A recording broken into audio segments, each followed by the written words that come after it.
first of all, we have here the Justice card.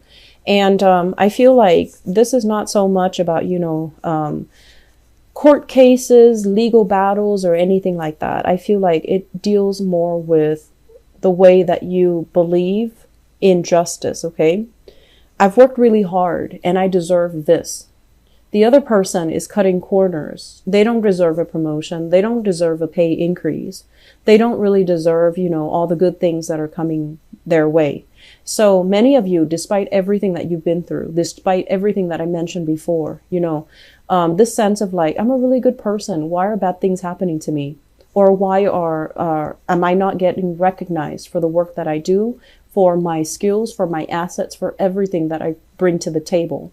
I feel like there is a sense here that they're gently reminding you that you're seeing things from your own perspective. You don't know where the other person has been. So for you to say, or for one person to say, that person, they slack off and they don't really deserve it. I feel like maybe they deserve a little bit of leeway. So maybe they need this pay increase, this promotion, a lot more than you do. Maybe they have other things in their lives that are kind of like spiraling out of control. So they really need this one boost of self-esteem. Otherwise, their house of cards would crash. So I feel like it's really important for you guys to hang on, first of all, to these high moral ideals.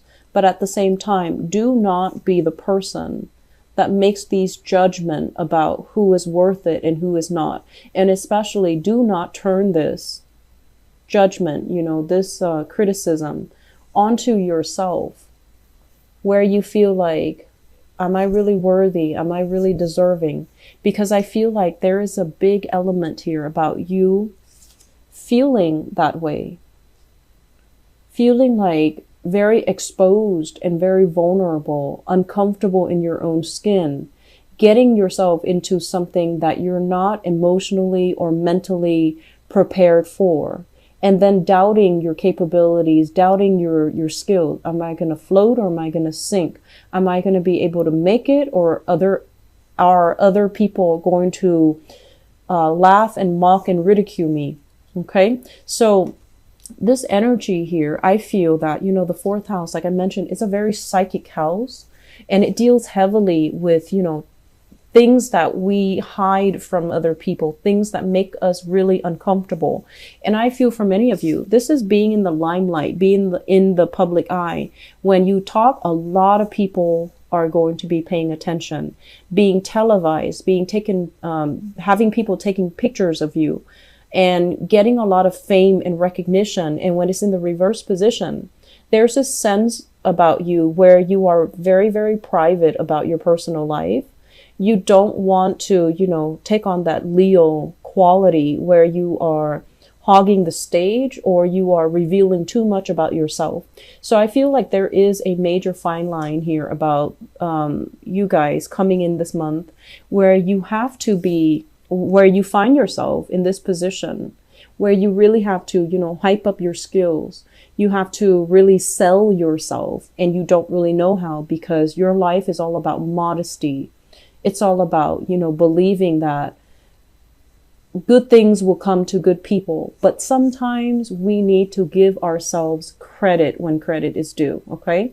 So if you meet somebody new and you want to impress them, you want to land that job, you want to get that loan, you want to get that grant, get that funding, you need to hype up your skills and your assets. You need to stop being bashful. You need to hype up, the adversity. Where have I been? What, situations have I had to overcome to get myself where I am right now? And how much determination I have because I've overcome so much adversity in my life. So do not shy away from everything that made you who you are. Do not shy away from disclosing your past, because in the process of disclosing your past, even if something is might have been very painful, I feel like it's a very healing process, and it will allow you some insight, some wisdom into why things had to happen the way that they happened, They happen because you needed to have that sense of adversity at that age so that it can shape you to be who you are today. So I honestly feel like, this is a month where if you don't believe in magic, if you don't believe in, everything happens for a reason, you're going to come out of this month, and especially at the end of the Mercury retrograde cycle, December 23rd, you're going to come out of it thinking, I'm still alive and life is great and, everything is magical. And so I feel like there is a fairy tale ambience that is happening through this entire Mercury retrograde cycle. You're going to come out of it with all the fog lifted, questions that were unanswered, things that were very unclear, people deceiving you, things that you might have felt like there's something up, but I can't really put my finger on it. All of that is going to clear up, and you're going to know exactly what happened and where you stand with people. So we're coming, out of this Mercury retrograde cycle with a lot more clarity, with a lot more, I want to say, insight into other people. Why did this person say it like this? Why did this other person not say anything? Who are my allies? Who's there for you? Who's telling the truth? Who has who is supporting me and who's really, working against me? Who do I need to leave behind? And who is really showing their true colors? So I definitely feel that, you are a really, really good judge of character. You do give people the benefit of the doubt, but I know that many of you are very good observers. You pick up nuances in social interactions. You pick up nonverbal cues from people when you interact with them. And you always have really strong intuition about people because you have an eye for detail. But a lot of the times, the self-doubt, I could be wrong. I saw this, but I could be wrong. Or I felt this, but I could be wrong. Listen to your intuition, because I feel like it's never failed you in the past. It's helped you survive some very perilous situations in the past. It helped you navigate things. It helped you find things when you needed resources, but resources were not available. Okay. So moving forward, I'm going to talk about a few more things. I apologize for the noise in the background. First of all, this is a card about self-employment here. So for those of you who are thinking about changing a career path, or, at least segueing into a career path where you can expand your business, be a business owner, start a home-based business, or even start collecting clients. So in order to start your own business, recruiting people, getting, even funding for some type of a home-based business, or to start up something. Startup comes to mind. So I feel like it could be technology. And I feel like for those of you who are not heavily, technological, you might need to employ other people to work under you. And these people have the technological know-how. And so they're working under you. And it can feel very, very scary when you're not an expert in your field and you're trying to venture into that field and you have to delegate responsibilities to other people. And they're experts in their field, but you're overseeing the work and you might not, know 100% everything that's happening. So that process of having trust and faith that the other person is going to do uphold their end of the bargain and do the job properly, I feel like it's still very, very scary. So I feel some of you who are business owners, you're contracting out your work. You're hiring new people. You're overseeing the new people doing the work for you. And it can be very, very uncomfortable. And you're kind of battling yourself to not micromanage, because you know that, micromanagers are not very well liked. And then you also know as well that if you breathe down their shoulders, they're going to be resentful. They're going to be up in arms. But you also know that you have to give them, incentives for them to work fast. You also know that you can't give them way too much leeway, because then they're going to feel like they're self-employed and they're going to work at their own pace. So trying to find this middle ground where we don't micromanage other people, but we don't at the same time become an absentee boss and just let the workers run the ship. I feel like it's a very, very fine line, and some of you need to find a way to rectify the situation. And I would say that, the best policy overall is to be very strict in the hiring process. Who you bring on board, do they have good recommendations?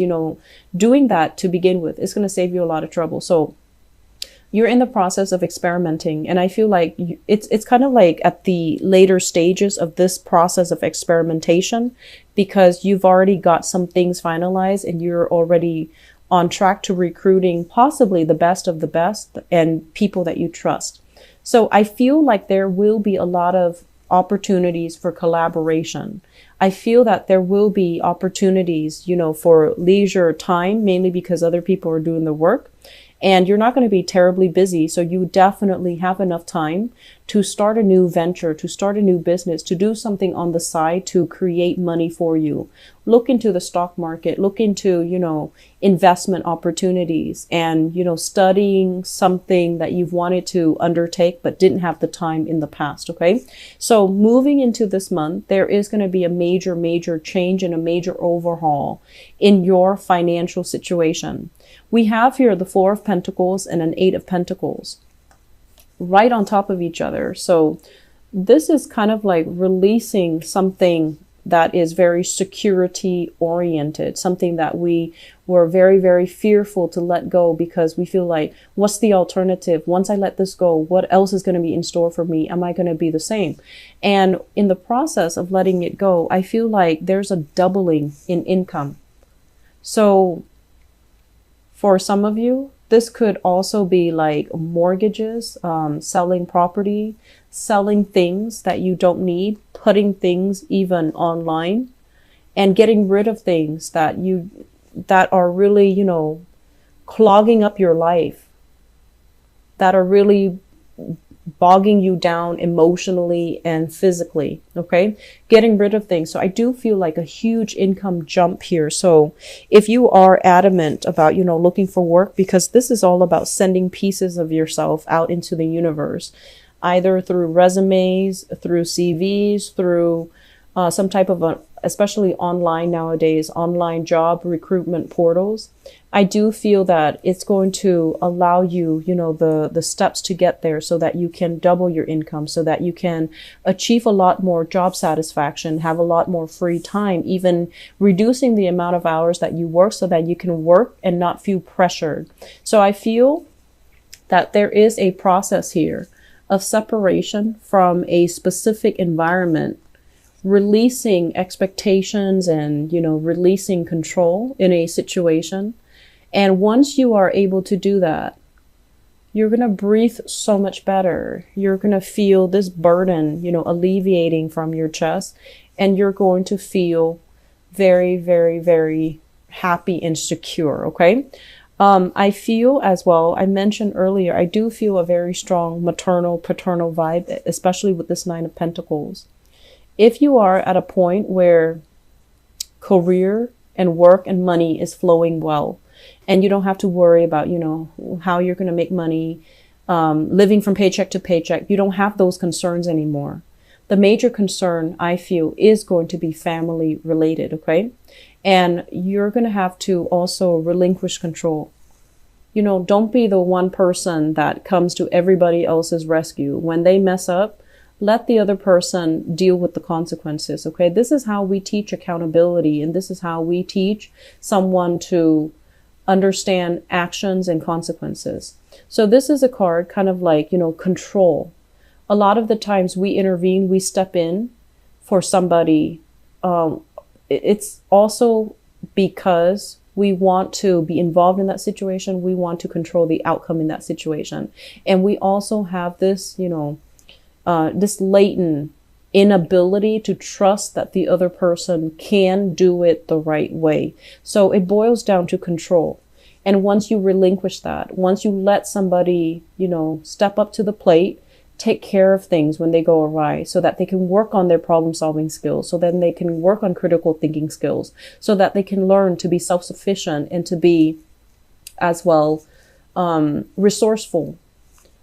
it's going to alleviate a lot of burdens for you. So if you've been kind of like that mother hen, if you've been constantly monitoring and taking care of everything, this is the month for you to delegate. This is the month for you to sit down and really think about where you're giving your energy away. Because in the process of delegating, in the process of trusting that I'm over here and the other person is in the office working, are they really working?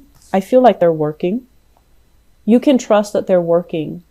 And so relinquishing control and allowing the other person to step up and take care of things. I feel like it's a major, it's difficult. And I feel like for some of you, it can bring about a lot of anxiety because you want things done a certain way.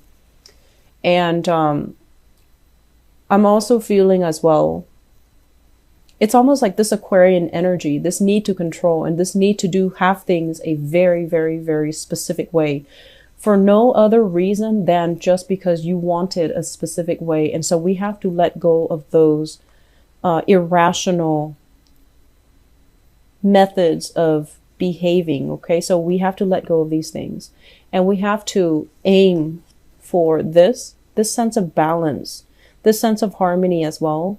That if we trust the other person, if we give them room and space to breathe and to thrive, that they're also going to breathe and thrive. And that pretty much, sums up the first 6 cards here.